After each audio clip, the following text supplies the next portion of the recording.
धान को बेच करके अब हम बेटी का शादी करते अगले साल, लेकिन वो भी जो है सो अब जो है हमें कोई उपाय नहीं पड़ रहा है।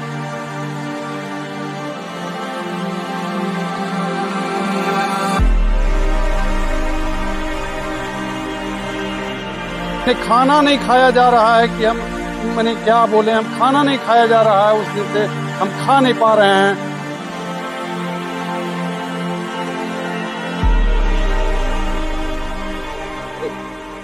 बंगाल की खाड़ी में उठा साइक्लोन दाना भले ही उड़ीसा और पश्चिम बंगाल में कहर बरपा रहा हो, लेकिन दाना का जो असर है वो बिहार के भी कई हिस्सों में देखने को मिला है। खासकर जो दक्षिणी इलाके हैं बिहार के, जो झारखंड की सीमा से सटे इलाके हैं, उन इलाकों में पिछले 24 घंटों से लगातार बारिश हो रही है और बारिश का जो असर है वो धान की खेती पर पड़ा है। धान की जो फसलें हैं वो बर्बाद हो गई हैं।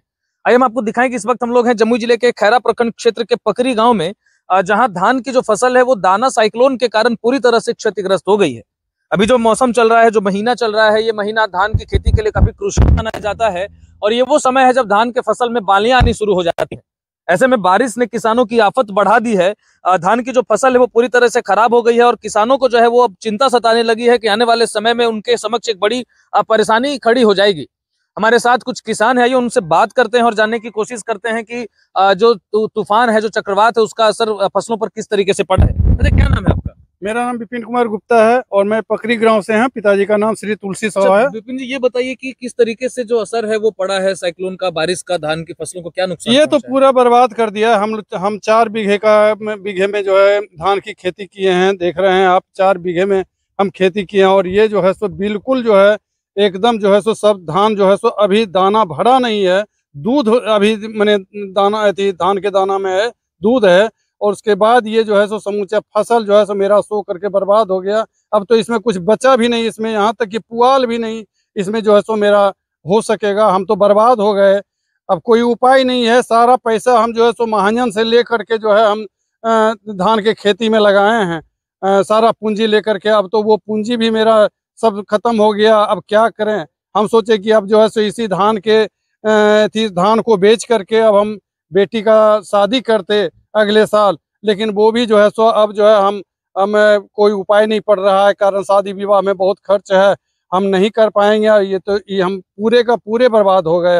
हमारी तो लाचारी हो गई, कोई उपाय नहीं चल रहा, सूझ नहीं रहा। अब मैंने खाना नहीं खाया जा रहा है कि मैंने क्या बोले, हम खाना नहीं खाया जा रहा है, उस दिन से हम खा नहीं पा रहे हैं। तबीयत खराब हो गया धान के फसल को देख करके।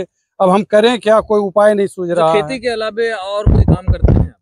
नहीं, हम खेती के अलावे कुछ काम नहीं, हम तो खेती ही कर रहे हैं, कोई काम नहीं करते, खेती पर ही हम निर्भर हैं। धान की जो फसल है वो खराब हो गई तो परिवार कैसे चलेगा? अब तो बड़ी मुश्किल, हमारे सामने तो बड़ी मुश्किल हो गई भैया। कैसे चलेगा अब तो हम कह नहीं सकते हैं, हम क्या करें।